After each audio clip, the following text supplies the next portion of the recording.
Hello, everybody. We are back after game one, the last hope of Amateur losing that last game after the first couple levels seemed to be going their way. FlyQuest Academy, they're just too clean, Joshi. That's what we've been talking about for a while. Yuji with the objective focus, utilizing that pushing bot lane, and again, taking two Heralds solo, just finding these little windows, these little pockets to take it. I gotta say, I'm feeling pretty good. We didn't run the graphic, but trust me when I say I predicted FlyQuest Academy to take this one 2-1. So I'm feeling all right about my prediction. Look, I predicted 100 Thieves, so now I'm going to be a winner either way, right? I want the team with Philip to win. I want FlyQuest to do well. I just think that 100 Thieves are going to be able to turn it around. And Jolly, it started off looking good for 100 Thieves because what you're saying, Fnatic being early, or bringing action to the mid lane early on with that first dive, but then he just kind of didn't find anything else after that first blood. It looks like so many times he was trying to set up for something. They had a pinch opportunity around the second dragon. It looked like they were going to engage on it, and then they just gave it up. And it was the decision there by Fnatic to say, I'll just clear out some of my jungle, and we'll try to maybe do the same thing that Fnatic is doing here in just the farming game, getting items ahead. But I said it at the end, Fnatic ended without dying a single time. You have to punish a player like that, and Viego just gets better and better as the game goes on. Yeah, Yuji not dropping a single death. The thing about that second dragon, the setup for, I was watching that because Fnatic was just kind of chilling in the brush, and it was like, does he know Yuji's taking this dragon? Like, is he gonna come up and contest it? I thought he had eyes. Yeah, I said, like, what's going on here? He's just doing it. Exactly. Fnatic doesn't walk in. He doesn't walk in as the volley bear. His bot lane's pushed on a turret, so there's an argument there. Philip on the Scion had teleport. It wasn't unleashed yet because it was still pre-14 minutes, but he had teleport, so maybe the argument was General Sniper saying, hey, I can't teleport down to the turret to help you guys out or anything. I'm curious what the communications were like in that moment. My guess is it was actually Insanity calling it, right? Like, Insanity calls like, hey, Ari's recalling, but I also need to get a recall in. Even if I come over, it's not going to be a whole lot. Sure. And between the fact that their bottom lane is pushed in and you don't have your mid laner, you don't want to be taking that fight a level down as Volibear versus Viego. Viego should be winning that. So if you don't feel like you have teammates around, it's not going to be the best spot. It does look a little bit odd, like from a spectator view, but there's still a lot of information that we don't have from the players. Maybe that's a good pro review topic. No, there was the Dark Seal. I do have to say, I mentioned the Dark Seal pickup there by Insanity. Sure, maybe you want some more items, but what better way than to start stacking that thing early on, right? Yeah, that could have been helpful. We saw the Magi stacks coming in for Spyrex, who got his signature Ari pick. Fnatic with a little bit of nerves, maybe, a little bit of hesitation, maybe it was communication. We're not quite sure on our end, but either way, dropping the first game against his past org. He used to be on FlyQuest Academy back in 2020, so a couple of years ago. This would be a big win for him and his career going forward. But regardless, also, I want to defend your guy Philip here, Joshi, before we get into our next segment. Playing on the Chicago servers for this match, so we're gonna chalk up all those Jace knockbacks and the mistimed Qs to it's a ping diff. It's a ping diff. It's a Chicago server ping diff for Philip. Just had to throw that one in there. But now we're gonna move into our next segment here. Now that we've kind of digested game number one, we're gonna bring up a new game that we're calling Whose Stats Are They Anyway? And I have a couple players set up from this last game, players in either of these teams. We're going to look at some of their stats. I'm going to let my two casters guess who they think the stats belong to, and then why the players have these stats reflected in their gameplay. So, production, let's pull up the first player. I don't even remember which order I had them in, so this is going to be fun. I'm going to be learning together with everybody. Guess that player, looking at the stats, and this little fun fact we have on the side here on the right. Who do you think this player is? Let's deliberate. Well, I feel like the biggest hint that we have here is actually going to be the part on the right. Yeah, they've only played a total of 8 unique champions in their professional career, which says to me they have to be new this year, right? They can't have been playing for a long time. They can't have been playing multiple years because you just play 8 unique champions over the course of a single split most of the time. Yeah, could be. Okay. So, how does that narrow down the pool? Both these teams have rookies. They do. I mean, I feel like our natural spots that we're going to look at are the people who are kind of brand new, right? The first person that comes to mind is General Sniper. This is his first competitive split ever. The other player that comes to mind is Yuji for FlyQuest, who also has not been playing for that long. This is his rookie split in both Academy and He didn't really play amateur. He played a little bit collegiate. He didn't have a 5.0 True, KD that in is that true. game. He didn't die a single time, so the KD would have been different. Well, no, Wait, this is this isn't just from the this game or the- This is from Okay, the okay. spring Oh, this is split. overall. This is Whether overall. it's Okay. just Academy spring split or it's the Proving Grounds qualifiers. Then I would think Yuji. If that's I thought that was this game in particular, because I was like, he did more than that. All No, right, this is throughout 2022 so far. I'm gonna say my Yuji. My guess is going to be General Sniper, and the Okay. big thing, like after the fact that he's a rookie, is top laners tend to have really low kill participation. And as a top laner, I feel like that's going to be why he's a rookie. He's got low kill participation. It's probably going to be Sniper. Okay, we got a Sniper. Jolly, you said Yuji. Are you still sticking with that one? Are you confident? I mean, yeah, confident enough, sure. Let's go. All right. What's on the line though? Like my credibility, I don't know. The points are all made up, and the stats don't the matter. points are made up, stats don't matter. It was, of course, Sniper. Sniper. There you go. Josh got it. The big hint was the one on the right. Of course, 8 unique Oh, yeah. champions in their professional. I should actually say semi-professional career, but it's basically the same thing. It's close enough. Hey, I know it's what you pro. mean. Close enough. High damage percentage, though. Over a quarter of the team's damage is what Sniper is packing, which is very impressive for a rookie. Oh, yeah. I mean, I feel like as a top laner, we kind of get to see that, right? The low kill participation, you aren't participating in every single fight.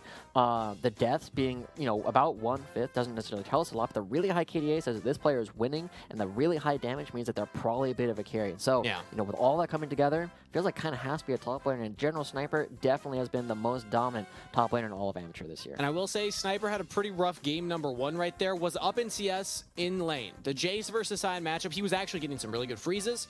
He was getting a lot of gold under his belt, but the teleports he was finding into those fights, a big third dragon fight and then a later fight, just didn't really work out for him. But let's bring us to our next player here, because we got 3 to cover. So at production, you pull up the next stat graphic. We can start guessing who these stats belong to. Again, deliberate. Okay, Spyro. that is an absurdly high KDA and an absurdly high damage percent. It's also a high number of 31%. Heimerdinger games. Yeah, Indeed. also a non-zero number of Heimerdinger games, let's be real. Exactly. Who played Heimerdinger? What? I feel like this is a Spyrax angle. So to clarify, the stats belong to spring of 2022. The fun facts are just general fun facts. So that one's not this split. I should clarify that. Okay. That's a Spyrax angle. Okay, think Spyro. He played collegiate. He's a Heimerdinger. It's a fun pick you can pull out in collegiate. I think that makes a lot of sense, actually. I'm going to have to agree with Jolly here. I feel like the really high damage percent makes a lot of sense, and the really high KDA, but did he have that high of a KDA? Well, that's going to be my one document point. I think that this... I'll address it. If it's insanity, I'm gonna lose it. Yeah. So actually, on the far right, that one doesn't apply to these stats. I think that maybe things got flipped around here on the graphic side. So disregard the fun fact on the far right. Disregard the fun fact. Disregard the fun fact on the right side for these specific stats. Okay. With that in mind, I kind of want to follow Jolly again. Okay. I feel like it is. But he hasn't played semi-pro in forever. I'm gonna stick with Spyrax actually, because Eternity hasn't really played Heimerdinger.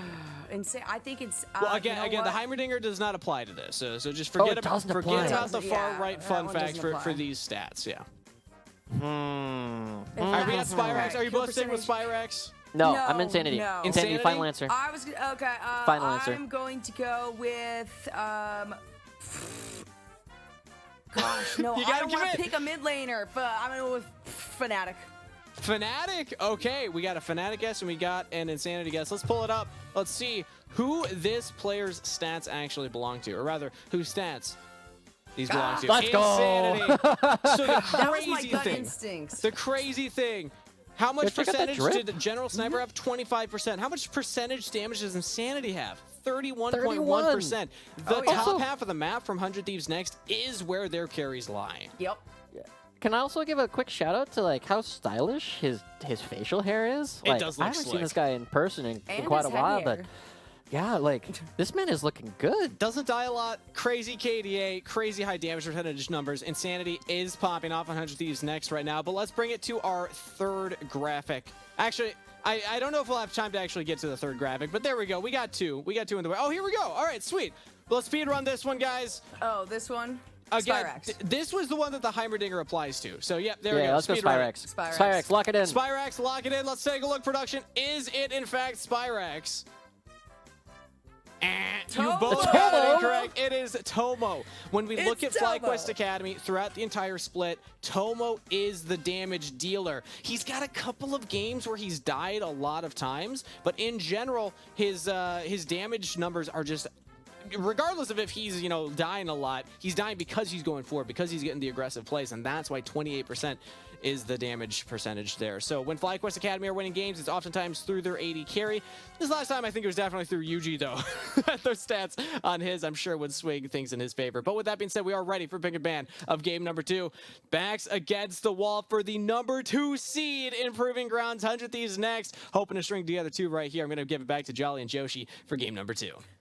Oh, man.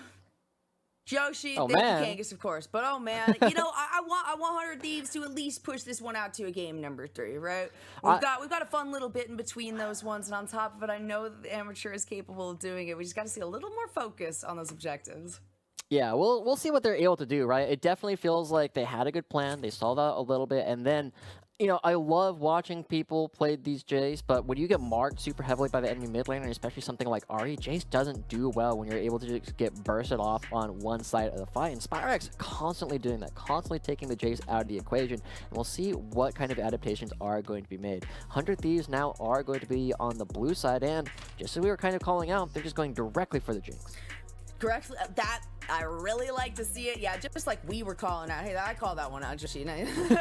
All right, okay, I'll give it to you. I like the respect ban on top of that with the Viego ban at the end. They're gonna keep the Thrash and the Lucian ban. Those were the first 2 bans that they had in that game number 1. They don't want to allow it, but that is going to open up the Zeri to be picked up here by FlyQuest Academy. And hey, we're already looking and seeing how aggressive Yuji likes to be. Why not throw Lee Sin in the picture? Yeah, I love the Lee Sin coming through, the confidence that this guy is showing. He first picks his Viego, he's going to be blinding his Lee Sin once again, and he's just saying like, yeah, I'm happy to kind of play whatever, just give me something that I can make some individual plays on. And right now, as we're going to be going back onto the other side of the map, we do have to notice that Sword going to be playing the Nautilus once again. It's something he's shown a lot of comfortability on, even though this last game was a little bit rough. Now he has the point-and-click crowd control in order to deal with the Zeri. And Sword loves this Nautilus. Honestly, a lot of amateur loves Nautilus. It is such a Everybody high loves priority Nautilus. for, and you know, I think it's a lot easier with the point and click, right? Yes, the Zenith Blade is fantastic. The Solar Flare is amazing, but it's a little bit less consistent, especially when you have the passive that you do when you are Nautilus of just being able to auto. You're locked down on top of it with Jinx. That's a lot of damage potential. You can throw the traps right behind him. So I like this setup so far. FlyQuest, though, they've got a lot of damage as well. And once again, they're looking for some early game.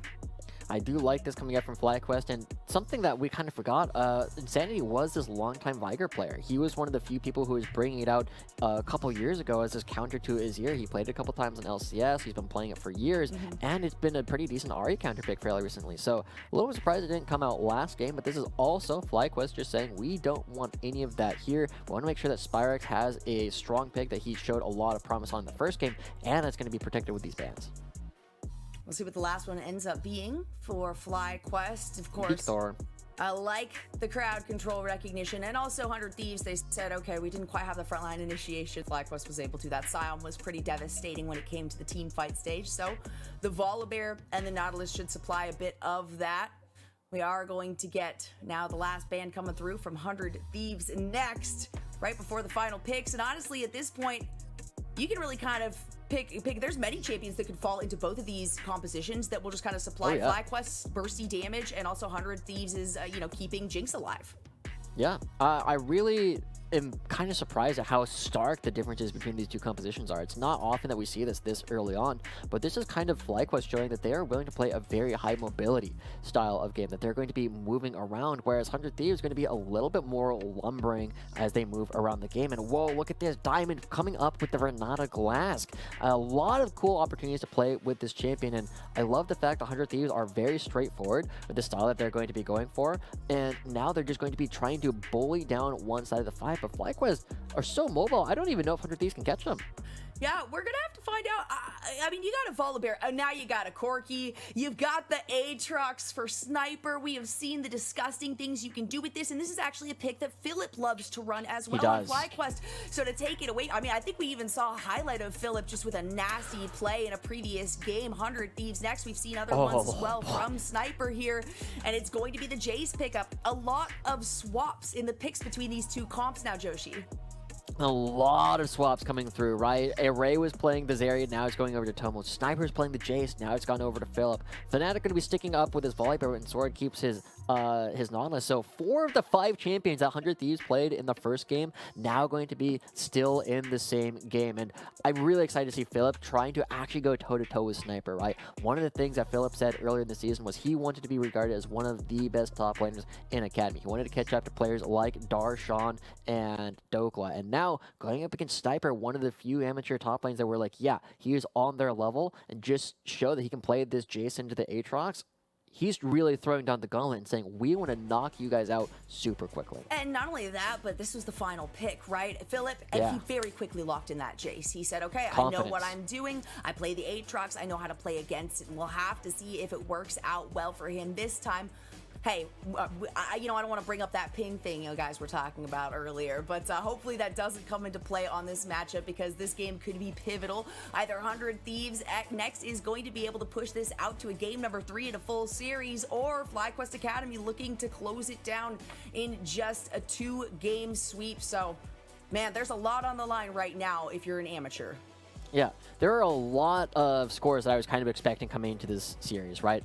Again, the amateur team is the best amateur team that we got, whereas FlyQuest was one of our lower-seeded Academy teams. And so I was expecting if we were going to get a scores, I wouldn't be surprised by 2-0 100 Thieves. I wouldn't be surprised by a 2-1 FlyQuest. I will be super surprised if FlyQuest 2-0 100 Thieves, because it's not what we were expecting. We were saying this was the last hope, but the best hope for amateur, the team that won the first OQ, won the second OQ, won the first PGQ, and they only dropped a series to Maryville, and I think it was the quarters of the last PGQ.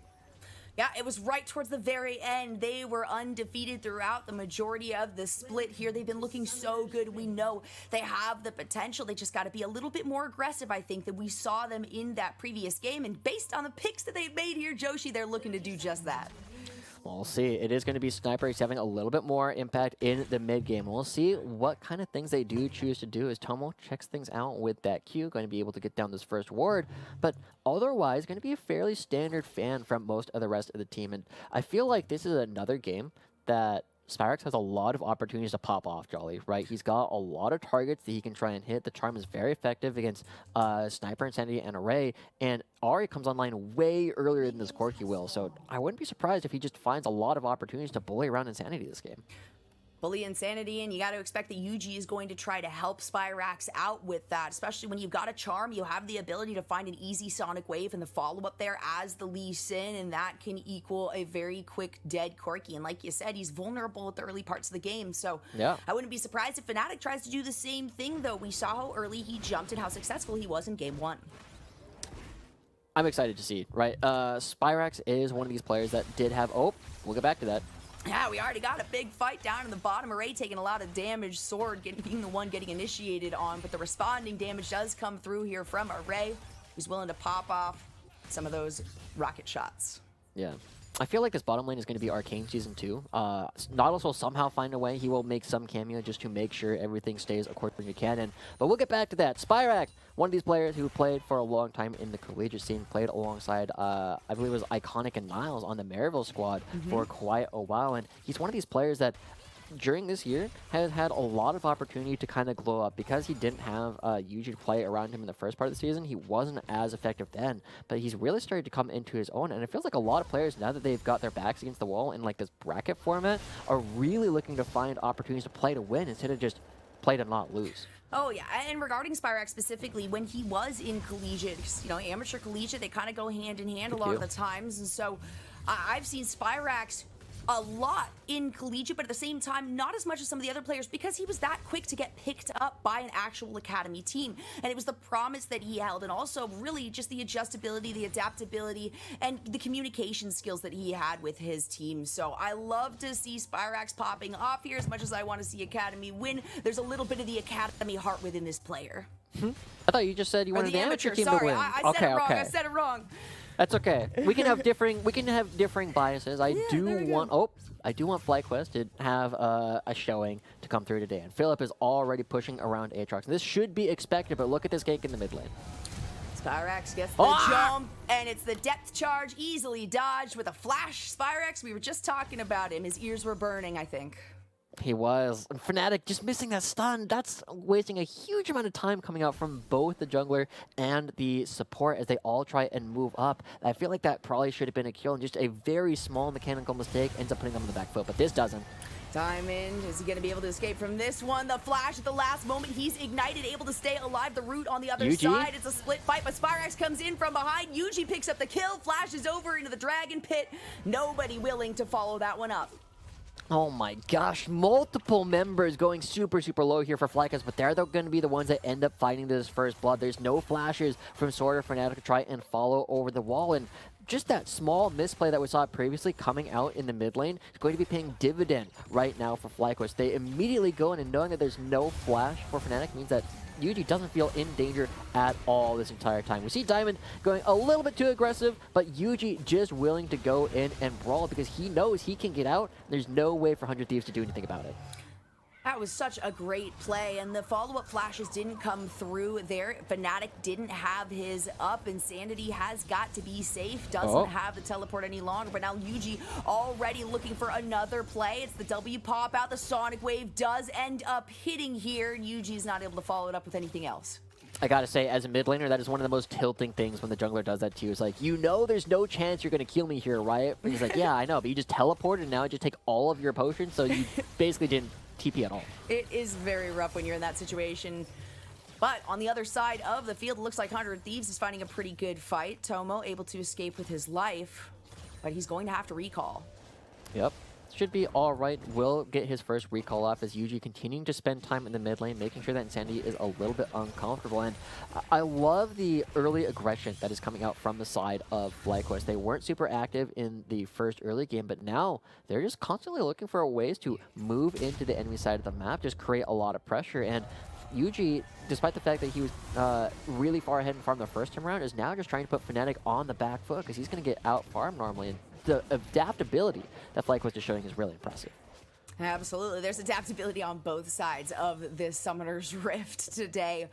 And we're only a little bit in, but already we can see FlyQuest trying to take advantage of the minor lead that they have here.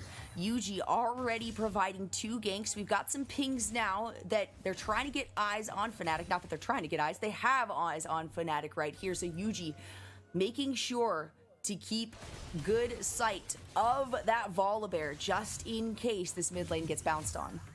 Yeah, I mean, we saw a big opportunity there for them to go in the mid lane. Previously, weren't able to quite find anything. And Philip, you know, taking Sniper to task, showing us like, hey, I can play this Jace too.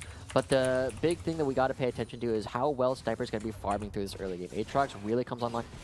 Now, with Fnatic down here, they have an opportunity to keep looking for opportunities to keep the members of FlyQuest laners on the back foot. But as Fnatic shows topside, Yuji once again finding another solo objective. Well, with his friends. Solo with his friends. So yeah, objective with his friends. Diamond able to now move back down. They already had pressure here on the bottom side. Tomo is feeling great. He's got a bit of a lead, but of course, as we know, Array just knows he has to sit back because a lot of the composition on the side of 100 Thieves is literally just keep Array alive and let him do what he needs to do.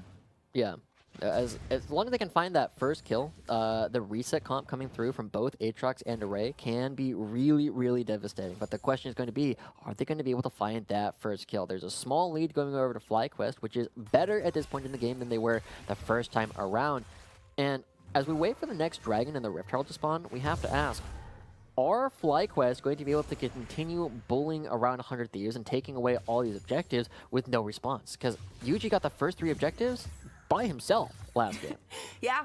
And even the other objective, I think it was one of the dragons that was taken with some help. It was maybe one other member, two other members. And towards the end of it, they were just able to topple on these things willy-nilly. And so it's definitely something that we can't see happen again out of 100 Thieves. That was my biggest piece of advice, honestly, going into this one. If we're looking at wanting this amateur team to push this to a game number 3, Fnatic is kind of just residing once again here inside of his jungle. And the pings are coming out to make a move on the Rift Herald. Lots of people moving up. Diamond moving from the bottom lane towards the top side. And this is something that is always a big question. It's like, how many members do you devote to the Rift Herald? For FlyQuest right now, the answer is 4, and 100 Thieves are going to be matching it. But look at this. Fnatic running into members. Trying to escape from this one. Rift Herald running back. That is a reset. Insanity dealing nice little pops over the wall. But it is still vision priority that is currently in favor of FlyQuest. Now Philip recognizes he's got the pressure in the lane. He might want to move down to help his team. The pings are non-stop right now from FlyQuest. They want this next objective. Tomo is here a lot faster. Also has his ult available, and so we'll see this potential fight brewing as Fnatic waiting the bush does get warded out. This is potentially our first 5-on-5 this game. We might see it. It's less than 9 minutes in as the Super Mega Death Rocket that comes from afar. Sword goes in onto Diamond, who will be the first target. Sniper towards the backside. Flashing on to Yuji, who goes down but to a Fnatic there. Tomo gonna be able to get through the wall and escape from the fight. But in the end, it's a good turnaround by 100 Thieves. 2-0 fight coming through for 100 Thieves. They're just better able to figure out where they need to be focusing all of their players. And this was something that Fnatic was looking super good on with his time with previous teams. When he was playing for Resolve and Barrage, he was constantly able to just go for the right targets. He didn't do anything super flashy, but he's always going to be hitting the right targets. And this time around, we get to see how Sniper, he starts fighting off Philip, but immediately recognizes, well, you're not going to kill me. Let me go back to the rest of the team and actually make sure we get this last dunk on here onto Yuji. And from there, it's just an opportunity for Array to start resetting, and everyone FlyQuest has to back up. That's a good thing for them because things were tilting in favor pretty well for FlyQuest at that point. Now things are essentially evened out as we hit about 10 minutes in. That means Fnatic can do a little bit more grinding here in the jungle. He's looking to pick up that first item before he re-engages because we can see that Yuji is also working towards his with the Iron Spike. You also got to watch out for that Rift Herald, though, and you also have to assume FlyQuest is going to continue to make a move on every objective. The next one is that dragon in a minute 20. Oh, for sure. And with this first Rift Herald, we will see where FlyQuest do want to go. I'm really excited to see how these upcoming fights will actually go, because during that last fight, Diamond didn't have access to the ultimate coming in for the Renata Glass. But this is a potential fight. Tomo, you're going too far. It's a nice little pop-up. In the meantime, Sniper's going to get jumped on in the top lane. He's able to break some vision from Philip in the bush, but there out comes the hammer, and the jump is able to pick that one up down to the bottom side. Nothing actually came of that. Yeah, a little bit surprised, but Diamond with a really good ultimate to completely shut off one side of the map. But look at this. Observers showing us that the Corki package is getting picked up. At the same time, this could be an entire turret picked up for the members of Philip and Yuji. They drop this down, and oh, Insandy's here, but he wants to stop him. There it is. The package does come out. Insanity gets jumped on, but he's able to pop off enough damage to pick up the one. Can he get Yuji? No, in fact, Yuji can get him. He will manage a double kill towards the end. I mean, that's 2 kills going over to Insanity. Insanity is thrilled with that because not only does he save the top lane, not only does he get 2 kills, but he also gets Philip and Yuji off the map for this upcoming dragon. And now 100 Thieves are in total control of that. And look at this. They might even be looking for more if they find Diamond out off on the side. Tomo trying to pop some off here. It is the pinch that's coming through. Diamond knows he's being chased. Fnatic just going to pop some damage out and steal this blast cone away. Okay, all right, 100 Thieves, you have this big window, but you got to use it. You got to try and find this opportunity. Insanity now going back into the lane. And it looks like with 100 Thieves, they had a lot of tempo to play with, and they are now starting to hit it. But this gives a lot of opportunities for Yuji to get back on the map. Especially considering that Rift Herald was already utilized down on the bottom side. There it is. Spyrax does so much damage, and Tomo is able to match that. Sword gets taken down instantly, and that means that 100 Thieves has no choice but to leave this fight. Yeah, I mean, I respect the fact that the members of FlyQuest were super willing. They knew that too much time was taken. Tomo trying to find a rank. Gonna get rooted down in response. Yuji is right here. Diamond trying to supply a little bit of extra damage, and Yuji is not going to be able to hit that Sonic Wave. A nice charm there as Insanity deals so much to Spyrax. No way he predicted it, but it wasn't enough. Oh, yes, the Ignite is gonna do it. The burn as well to come from his kit. So helpful. Corrupting Potion, man, is just going to be enough right there. Insanity starting to look really, really good. 4-1-1, 100% KP after getting that double kill. This Corki is so accelerated. And we thought it was going to be about Fnatic's extra path, and we thought Sniper is going to be this big player who was going to have all these team fight moments, but now it's Insanity. The Corki, super accelerated. He's not supposed to be online this early. He's not supposed to be looking for these 1v1s against R at this point in the game, but now he is 2 levels up. He's recalling it like almost full health and mana just because he can. He doesn't have his teleport, sure, but he's got the speed to be able to get back into lane, and if you're able to pick up some extra items to supply that, hey, you might as well take advantage of the pressure you've made in your lane. Yeah, he's got the Lost Chapter now as well, so it's just going to be giving that little bit of extra mana, more AD when it actually ends up completing. And as we see this game, we do have to note there is still a gold lead coming off their members of FlyQuest. They do have 2 dragons. There is a bit of a clock that they're creating, right? If they get that Mountain Soul, it's going to be difficult for the members of 100 Thieves to find that first kill and start resetting. That gives a lot more time for Spyrax and Tomo to kite around and look for these picks on the sides of the fight. But we can't not talk about the fact that Corki is a clock in and of himself. FlyQuest feel like they need to do something before they just get outranged. There it is, trying to make a move here onto Sniper in the top side. It is a very low tower. The ultimate comes out from Sniper, but he's not going to be able to survive for very long. It's a pickup there, going over to Yuji. And I love the fact that Yuji is coming up and just creating no opportunities for Sniper to try and outplay this. By the time Yuji comes in and he shows himself, it's just a quick kick, and there's enough burst between these 2 champions to kill them all. And FlyQuest, be careful. Nice jump onto Spyrax. Once again, Insanity looking for this solo play. You got to be careful, though. You don't know who's in the wings, and Insanity is more than okay with this because he knows that Sword is there. The Blast Cone will be Spyrax's escape strategy. It works out great. Diamond, though, with a great pop onto Array, ensures that Tomo... No, Diamond picks up the kill on that with the Ignite.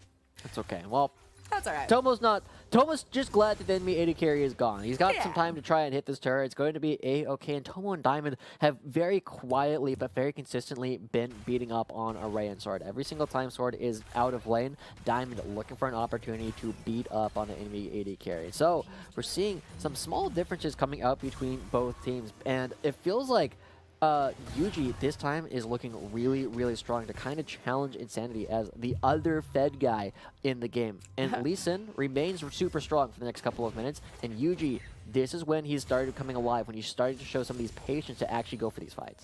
He's got some extra cooldown reduction. He's got those armor boots. Of course, he's got his mythic completed in the Gore Drinker, and now he's got a bounty on his head, just like you said, to match that other carry player in Insanity. Of course, you got to make sure that you continue that aggression because Insanity will continue to climb, whereas this Lee Sin does kind of take a little bit less of an impact towards the later game.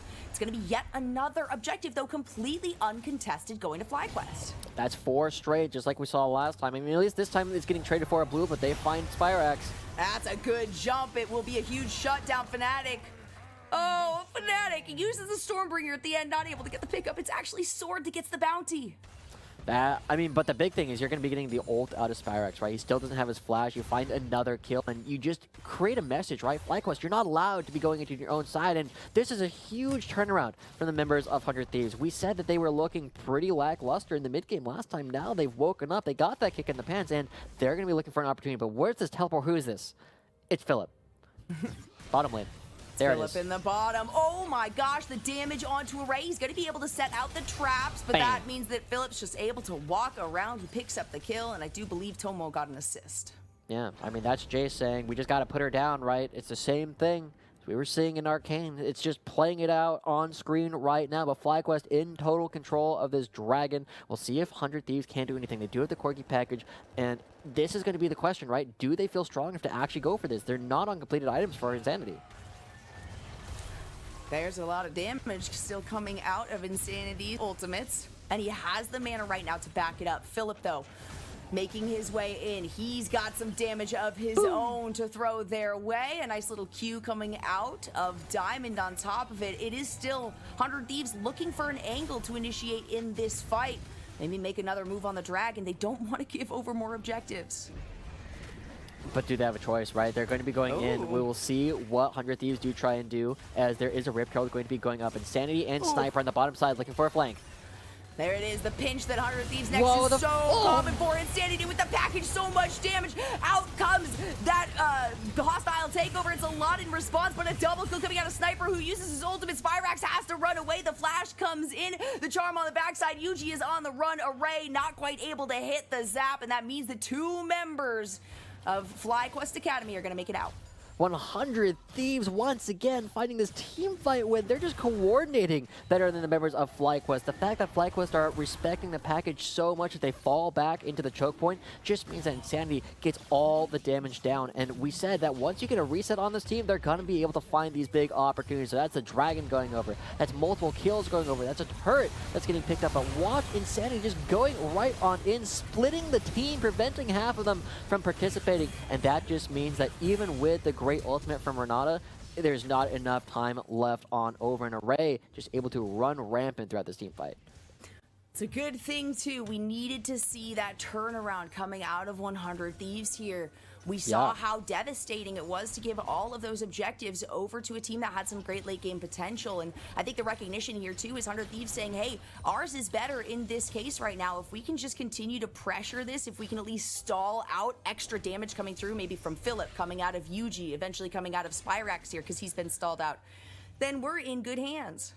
Yeah, and this plays so much time for Insanity, right? Even as this Korka was super, super strong, he was 4-1-1 going into the fight. He picks up 3 assists, but the bigger thing is now he's got the Muramana completed when he didn't for that last fight. He's got the Loons completed, and he didn't for that last fight. So suddenly, 100 Thieves next are going to be in total control in this proving grounds, powered by Verizon. Got to make sure we get that plug in. They're going to have plenty of opportunities to make sure that they are going to continue scaling and outranging everybody on FlyQuest. We'll see if they're capable. That's you know, we know they're capable. Actually, I do have to say that this team is more than capable, and the recognition by FlyQuest to say Sniper, he's insane. We need to ensure we shut him down. Picking really strong champions in the Jace here, and then in the Scion previously, really heavily countering this player, and then on the bottom side as well. As much as Tomo and Diamond work well together, they haven't been able to get the same pressure that the mid lane has seen so far.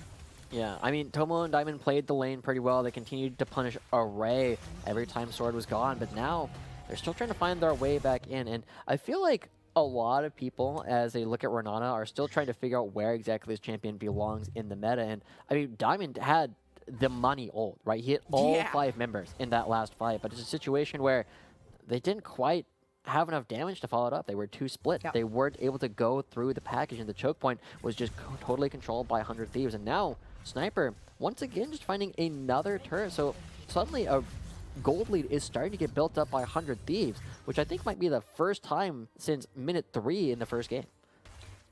It's looking good. The later this game goes, the more frontline. It's the frontline initiation that we saw work well for FlyQuest in the last game, right? It was it was there. It was definitely available for 100 Thieves. Right now, though, they have the chokehold on that kind of situation. Yes, there's engage, there's initiation, of course, coming out of Philip, Yuji, Spyrax, but can they sustain it when the engage comes through out of 100 Thieves? It's getting harder and harder. It's going to be super hard for the rest of the game. And as we start paying attention, Insanity is starting to get the damage down already, right? He's got these items completed, building towards a Hydra. And I feel like one of the cool things, as I start looking at the 100 Thieves roster, one of the things we got to remember is that an important way that they try and build their squads is you want to make sure you have at least one veteran. In this team, that's Insanity. Right? He played for Team Liquid for a couple of years, and Sniper looking for Philip. He's going to do some good damage. He does have his ultimate back up and available. The experience is in favor of Philip. He gets 14 and gets the heck out. Yep. But yeah, Insanity, 2 years, Team Liquid Academy. Played for the professional scene in LCS for at least a full year, right? This guy has a fair amount of experience, and he's coming in and helping a lot of these younger players find their way, right? Again, Sword was just like Boosie, was swapping over to a different role. Whoa. Look at that damage on Spyrax, though. My screen is freaking out. It's way too crazy. 100 Thieves making some big moves, but Philip comes in. It's too much damage onto the backside. Sniper trying to find Philip, and he does a lot, but the charm is going to do even more. Can he get the responding kill? No, it's 2 for 0 in favor of FlyQuest Academy. FlyQuest now in total control. It's not a full-on fight for 100 Thieves. They aren't able to leverage the extra strength, and now FlyQuest looking to start up the Baron. 22 minutes in, and there's no contest coming through for 100 Thieves, and there's not going to be an opportunity to try and pick up this Dragon either. It doesn't spawn for 40 seconds, so this is just FlyQuest finding an opportunity using another teleport from Philip. They used one earlier to catch out Array. They're using another one to try and find here in the top side of the map. They find Insanity, and Sniper trying to save his teammate doesn't realize how much hot water he puts himself in. Oh, that's a lot of hot water. It's true. It looked like a good angle. They thought that they had it, but that's what happens when you don't have the Volibear there for the initiation, right? When you don't have Sword there to be able to frontline and get the crowd control down, because at that point, I mentioned it, the initiation, the engage on the side of FlyQuest Academy is still very strong. So you can't split up. I kind of want to touch on like the difference in vision that we see in the top half versus the bottom half, right? FlyQuest, we're more focused on trying to find a play and start pressuring the Baron, whereas all of the vision coming out from 100 Thieves was about controlling this Dragon. And to their credit, they will be picking it up, but they've just lost a very small goal lead that they had. Insanity with the package make sure that they pick up this one objective.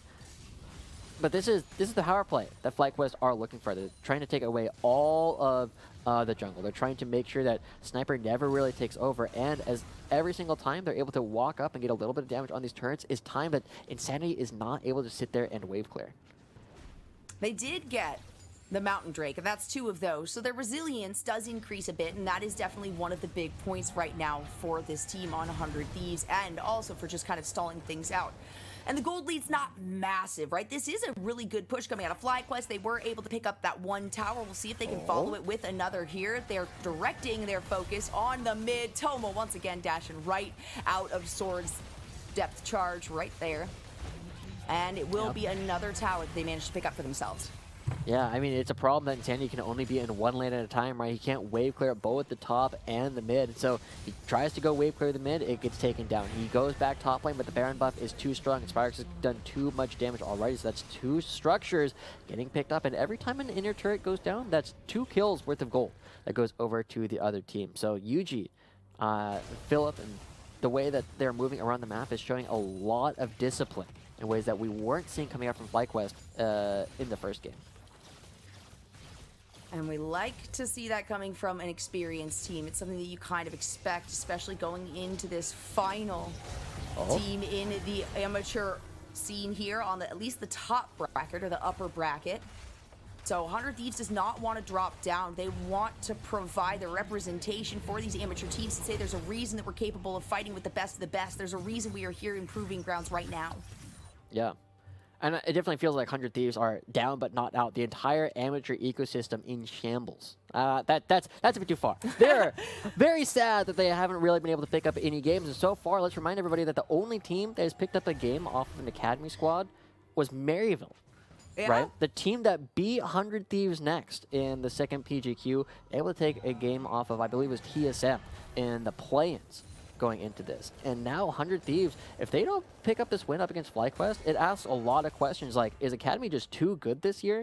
Has all the talent from Amateur been pulled up? Well, the answer is very clearly no. We see some very strong players, but it does give a lot of credence to like, hey, some of the things we're doing in the talent development pipeline is clearly working if Academy is as strong now, or so much stronger this year than it was in previous years. It's true, especially considering how many of these players used to be in the collegiate scene very recently or used to be in the amateur scene. You know, you hope that there's a reason that they're picked up as well, and the proof is in the pudding as we can see. But 100 Thieves is not out of this one yet, that's for sure. They're able to get some damage down right here. It's a hop onto Philip. Yuji is on the way, but so is Insanity. The Super Mega Death Rocket is going to hit, but Sniper might be caught between a rock and a hard place. It's a lot of CC. Sniper able to use his ultimate at the beginning of that fight, has to flash away. So much coming out of Spyrax, though, and the fight can continue. He's looking to make this a pentakill for himself. That is not going to be a quadra. Tomo will pick up that kill, but that means that the base is broken into, and this could spell the end of the game right here, right now for 100 Thieves.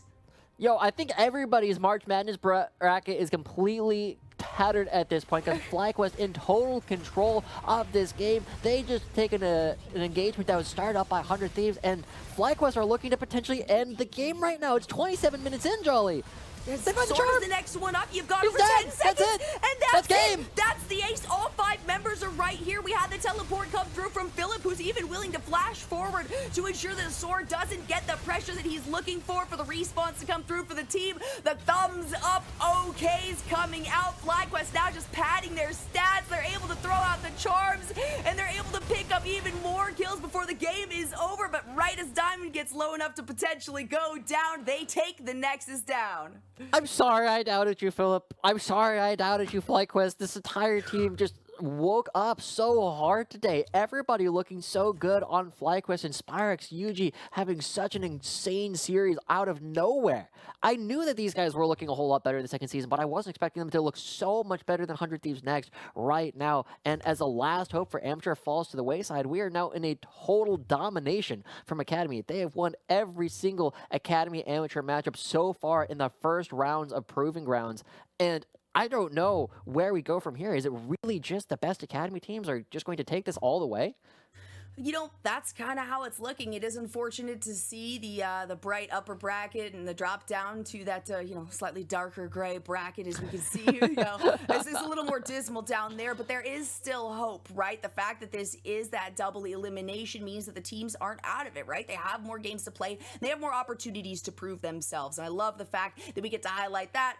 But, of course, as we move on to the bracket, since that was the last of these amateur teams, that means moving forward, even today, we've just got more Academy on the line. It is unfortunate the 100 Thieves wasn't able to take a single game. It looked like they had it, Joshi. It really did. They stopped some of those objectives, but still at the end of the day, it was really Yuji who just had such high priority and such heavy early aggression that kind of demolished the early game for 100 Thieves. Next, hopefully, it is a learning opportunity, though, right? That is the nice thing. And again, they're not out of it yet, but we're not out of it yet either, because we have another series after this one. Don't go anywhere. We will be right back with some more Proving Grounds.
Hello, everybody, and welcome back for our post-series interview. I have the victorious jungler from FlyQuest Academy, Yuji, for our post-series interview after an incredible performance in that series. Congratulations on the 2-0 victory. Yuji, did that go as expected? Yeah, it was kind of went as expected. I think we planned our draft really well, and I think we got the champs we wanted, so it was pretty easy. That game number 1, you were so confident to just go for those objectives on your own. You soloed 3 neutral objectives. So I want to give you an opportunity to explain kind of your thought process in those moments. When you're playing the Viego, you're against a Volibear. What gave you the confidence and the information that you said, nope, I can take this dragon, I can take these Rift Heralds?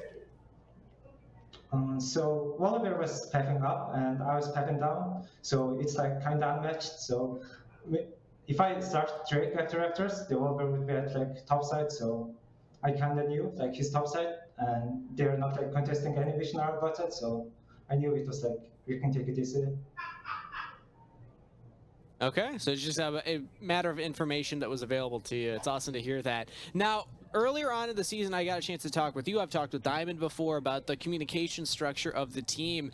How would you say that's evolved or changed over time since the earlier weeks of the season to right now in Proving Grounds? Are you and Diamond, better at communication? What's different now?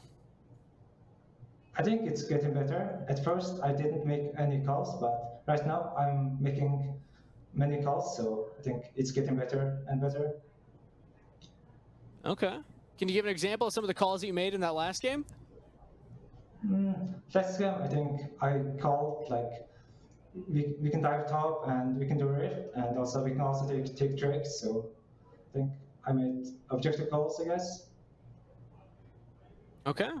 I like that. I mean, as a jungler, I suppose that does make sense. You're always the one that's going to be saying when to go for the Herald, when to go for the Dragon, things like that. Now, the whole team is really stepping up. This was the number 2 seed in the tournament that you just took down. 100 Thieves Next topping the amateur circuit. First off, what kind of preparation did you put going up against Fnatic as a jungler, and then going up against 100 Thieves Next in general? To be honest, we kind of knew like 100 Thieves Next play on top side, so we kind of expected to play on bot side and take Drakes, and I think that is our plan. Do you think that 100 Thieves Next are still going to be a threat in the lower bracket? Like, how would you rate their level of play compared to what you expected coming into the series? I think they're a pretty good team, but I think the academy teams are, I think, just better. So I'm not sure. They have been on a tear right now. I believe Academy is still undefeated, and this is now every single amateur team getting knocked out from the upper bracket. So congratulations for keeping that trend going. I do want to give you an opportunity to take the podium and say any thank yous or give any message to anyone out there watching before we wrap up. Yeah, I just want to say thank you to my family. They're watching my games, and I want to say thank you to Bethany Sports. They're talking to me and they're supporting me as well. Shout outs to the collegiate program that helped you out when you first came into NA. Thank you so much for taking the time, Yuji, to come in and chat with us, and congratulations on the 2-0. Great, thank you. And with that said, we're going to send it to a short break before we're back for our second series of the day right after this.